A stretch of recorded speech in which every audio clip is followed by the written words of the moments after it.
The old relationship we had with the United States, based on deepening integration of our economies and tight security and military cooperations, is over. What if the country you've always believed to be America's closest and safest ally suddenly flipped the switch, cutting off billions in trade, tourism, and vital natural resources, leaving the US scrambling to cope? That's exactly what unfolded in August 2025, when Canada finally said, "Enough." What began as a bold tariff move by Donald Trump quickly spiraled into a full-blown economic standoff, disrupting everyday life from Buffalo to Los Angeles and sending shockwaves through Wall Street. Stick around, hit like and subscribe, because the story you're about to hear may completely change how you think about America's future. It all started on the morning of August 1st, 2025. Trump signed an executive order raising tariffs on Canadian imports from 25% to 35%. At a rally in Pennsylvania, he boasted, "We're taking in literally trillions of dollars," and called it a huge win for American workers. But just 72 hours later, Canada responded with what many economists now call the nuclear option. There was no press conference, no dramatic speeches. Ottawa simply rewrote the rules of North American trade overnight, and the impact was immediate. That $6.98 hoodie at Walmart, now it's $10.98. Coffee prices at major grocery stores jumped 40%. According to the U.S. Travel Association, car trips by Canadians into the U.S. plummeted 34% in July, and a third of Canadian travelers stopped visiting altogether. When our Canadian guests stop coming, our weekends go silent, said Rick Howard, a hotel manager in Buffalo, in an interview with CBC News. Florida officials reported that the state lost more than $6 billion this winter after 3.4 million Canadian tourists vanished. In Miami, condos are sitting empty. In Orlando, restaurants have shuttered. Snowbird golf courses are deserted. For decades, the US-Canada relationship was so deeply integrated, most people never noticed it. A single car part might cross the border 7 times before becoming a finished vehicle. Electricity grids connected Ontario to Michigan, Quebec to New York. But that illusion of permanence cracked the moment Trump mocked Canada as America's 51st state. To Canadians, that wasn't just an insult. It was a signal that Washington no longer viewed them as partners, but as property. That's when Mark Carney entered the spotlight. Carney isn't your typical politician. A former governor of both the Bank of Canada and the Bank of England, he's now Canada's Prime Minister. He's the economist who helped guide the UK through Brexit, steered the world through the 2008 financial crisis, and fought what many have called global currency wars. Trump thought tariffs would break Canada. Instead, Carney made them America's greatest liability. His strategy had 2 key pillars. First, diversification, fast. Between May 2024 and May 2025, Canada slashed its export dependence on the US from 78% to 68%. A shift many analysts believed was impossible in just 1 year. So where did those exports go? Gold exports to the UK surged by 473%. The EU ramped up imports of Canadian wheat and minerals. Japan signed a $4.6 billion deal for liquefied natural gas from Alberta. And new trade agreements were struck with Mexico, Australia, and South Korea. The second pillar, resource leverage. Canada isn't just about maple syrup and timber. It holds some of the world's largest reserves of critical minerals, lithium, cobalt, nickel, and uranium. These are the backbone of clean energy, artificial intelligence, and advanced defense systems. Every F-35 jet, every satellite, every Tesla battery depends on materials Canada controls, explained Professor Susan Heller of the University of Toronto. While Trump was imposing tariffs, Ottawa was fast-tracking mining permits, opening processing plants, and signing long-term contracts with Europe and Asia. The Pentagon is already feeling the pressure.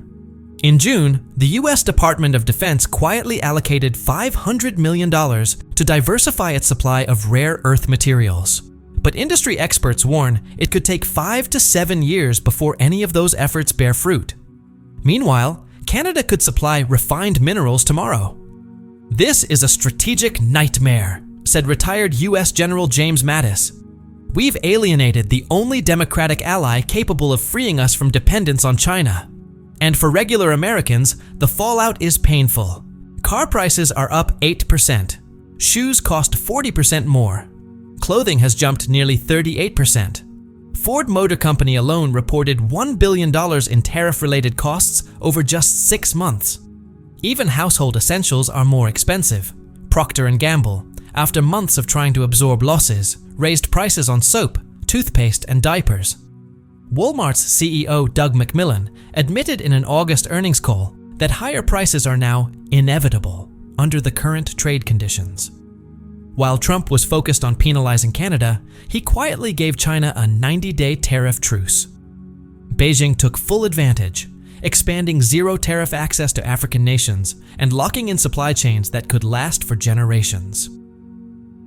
America punished its closest ally and rewarded its biggest rival, said Jason Furman, former chair of the White House Council of Economic Advisors. Back home, political pressure is intensifying. Michigan's governor warned that auto part shortages could eliminate 30,000 jobs before year's end. New York's utility companies say electricity bills could rise by 25% after Ontario imposed new tariffs on power exports. In Montana, ranchers are suffering after Canada hit back with counter tariffs on U.S. beef, cutting off a $1.2 billion market. "We feel like pawns in a game between Trump and Ottawa," said Bill Jennings, a cattle farmer from Great Falls. Yet Canada shows no signs of backing down. Instead, Carney doubled down with what some call the politeness offensive. In Ontario, Premier Doug Ford launched a national Buy Canadian campaign, proudly marking products with Canadian flags in supermarkets. "Every dollar spent at home is a quiet weapon against unfair tariffs," Ford said during a speech in Toronto. Unlike the loud and often angry protests in the US, Canada's response has been one of quiet unity, patriotism transformed into economic resistance. The world is watching. Japan and South Korea are exploring new critical mineral deals with Canada. The European Union has expanded its trade agreement with Canada, with bilateral trade growing 7% year over year. If Canada can resist US bullying while protecting its sovereignty, why can't we? Asked a senior EU diplomat in an anonymous comment to Reuters. That's what's keeping Washington up at night, because if the US's closest ally can say no, then maybe others can too. And the numbers show it's already happening. US-Canada trade used to be worth $847 billion a year. But now, Canadian officials project that by the end of 2025, $120 billion of that will be permanently redirected to Europe and Asia. And this isn't just a negotiating tactic. These are not temporary bargaining chips, said International Trade Minister Mary Young. These are structural changes. At the household level, that means the pain is here to stay. According to the Bureau of Labor Statistics, consumer prices in the US rose 6.4% year over year in July, and nearly a third of that increase was directly tied to tariffs on Canadian goods. In the Midwest, gas prices spiked to $4.85 per gallon after Canada redirected its crude oil exports to Japan. And grocery bills are going up week after week. "I'm spending an extra $100 a month just to feed my kids," said Laura Martinez, a mother of 3 in Detroit. And it's not stopping. But beyond the economic damage, there's a deeper wound: trust. For more than 150 years, the US and Canada built a partnership rooted in stability. That bond fractured the moment Trump treated Canada not as an equal, but as property. "You don't fix broken trust with a handshake," said former Canadian Ambassador Bruce Heyman. "It can take decades, if it ever comes back." Now Washington finds itself at a crossroads. Trump can escalate the conflict further, risking a permanent split with America's closest ally.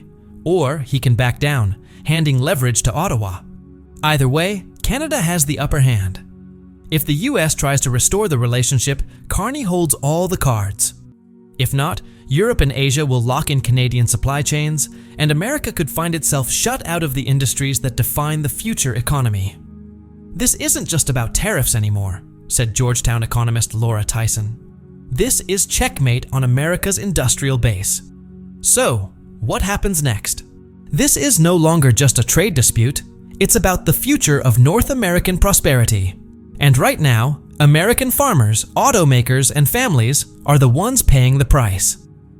Canada has shown that smaller countries, when strategic, can punch far above their weight.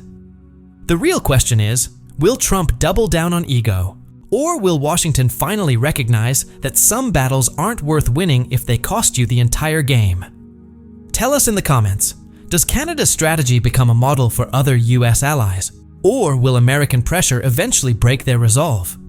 Don't forget to like, subscribe, and hit the bell so you never miss our next deep dive. Next week, we're revealing how Beijing is quietly benefiting from every crack in North America's alliance. But first, let's talk about something every shopper has noticed: higher prices.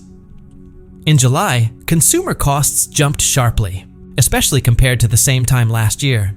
And here's the surprising part: the prices of things like tomato juice, Coca-Cola, and even the aluminum used in your car are no longer being set in Washington. They're being determined in Ottawa.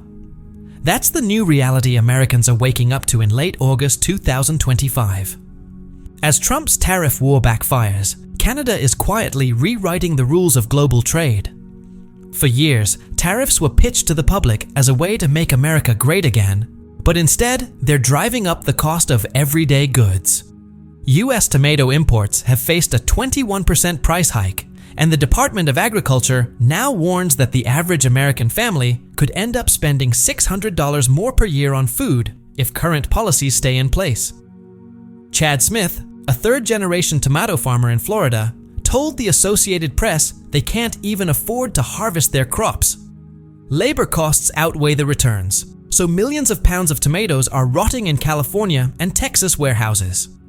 Meanwhile, Canadian greenhouses are running at full capacity, working triple shifts. According to Agriculture Canada, exports of greenhouse tomatoes surged 38% last quarter alone. And instead of heading to US supermarkets, those shipments are landing in Tokyo, Dubai, and London. A Japanese retail executive told Nikkei Asia, "Canadian tomatoes arrive on time, every time. The quality is consistent.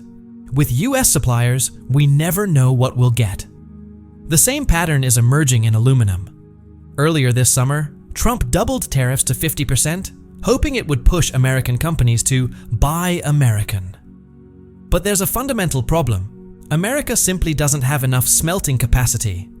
In fact, the International Aluminum Institute reports that US aluminum production has fallen 77% since 2000, leaving Canada in a dominant position. Today, Canada supplies 44% of all US aluminum imports, essentially giving it monopoly power. The effects are being felt in every aisle.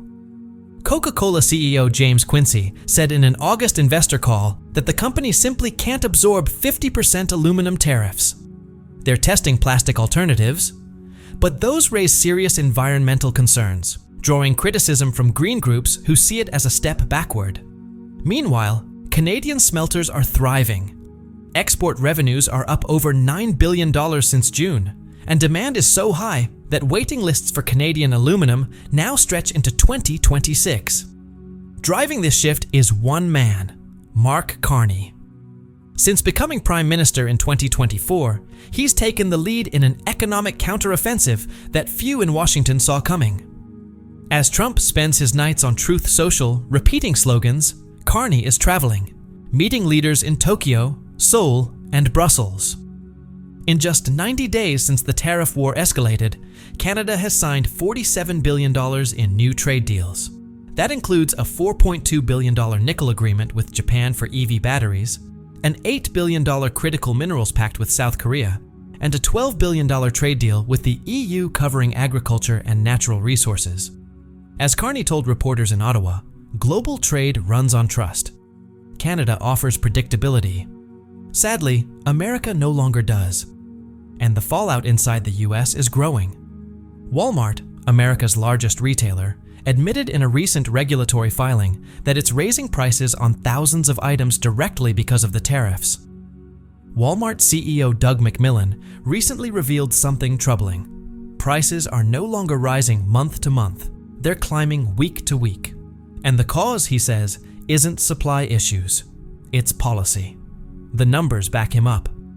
According to the Bureau of Labor Statistics, grocery costs are already up 11% year over year, the sharpest increase since the late 1970s. In states like Ohio, Michigan, and Pennsylvania, some families are now reporting that their monthly grocery bills are actually higher than their mortgage payments. A consumer confidence survey from the University of Michigan, released on August 25th, shows sentiment at its lowest point in 15 years. A staggering 62% of households blame tariffs for their rising expenses. Canada's approach? Simple and devastatingly effective. Rather than merely firing back with counter tariffs, Ottawa positioned itself as the calm, stable alternative. When Trump went after Chinese aluminum, Canadian producers were already in talks with Asian buyers. When he threatened Mexico's tomato exports, Canadian greenhouse operators had already expanded production. European diplomats have summed it up bluntly. Carney is playing chess, while Trump is playing checkers. Nowhere is this shift more obvious than in Canada's agricultural transformation. Using cutting-edge greenhouse technology, AI-driven climate control, and hydroponics, Ontario has evolved into what Bloomberg recently dubbed the Silicon Valley of vegetables. While U.S. farms continue to battle unpredictable weather, labor shortages, and aging equipment, Canadian producers are harvesting year-round and delivering fresh produce to Asian megacities in a matter of days. The results are clear. UN trade data shows Canadian agricultural exports rose 23% in the first half of 2025. Meanwhile, US agricultural exports dropped by 14%. But the most critical battleground isn't food, it's minerals. The International Energy Agency predicts that demand for lithium, nickel, and cobalt will triple by 2030. These are the essential building blocks of the clean energy future, powering everything from electric vehicles to solar panels. And now, Canada has locked in an $8 billion deal with Japan and South Korea to supply these minerals for decades to come. In Brussels, EU Trade Commissioner Valdis Dombrovskis didn't mince words. We cannot rely on Washington's unpredictability. Ottawa has proven itself a stable and trustworthy partner. Back in the US, political pressure is building fast. Governors from Wisconsin and Minnesota are pleading for emergency aid to support dairy and tomato farmers. Senators from Ohio and Pennsylvania are demanding congressional hearings. Ohio Senator Sherrod Brown told CNBC, "We're watching our markets disappear while Canada cashes in." This isn't America first. It's America isolated. Even Mexico, long seen as America's fallback partner, is shifting.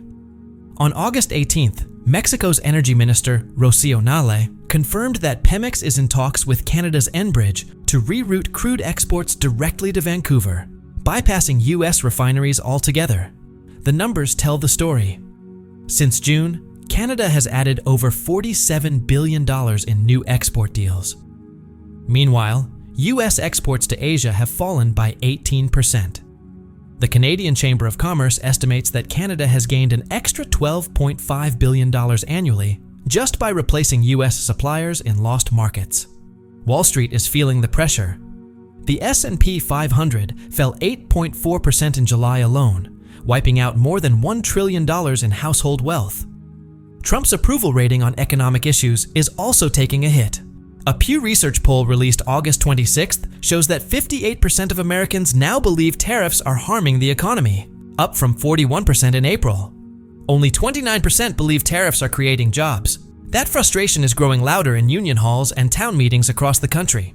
In Michigan, auto workers are worried that rising aluminum costs could shut down assembly lines. In California, fruit growers are dumping unsold crops. And in Florida, farmers like Chad Smith have walked away from tomato fields altogether. Canadian farmers, on the other hand, are calling Trump's tariffs their Marvel movie moment.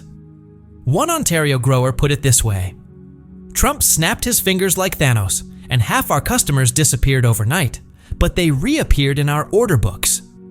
That's not an exaggeration.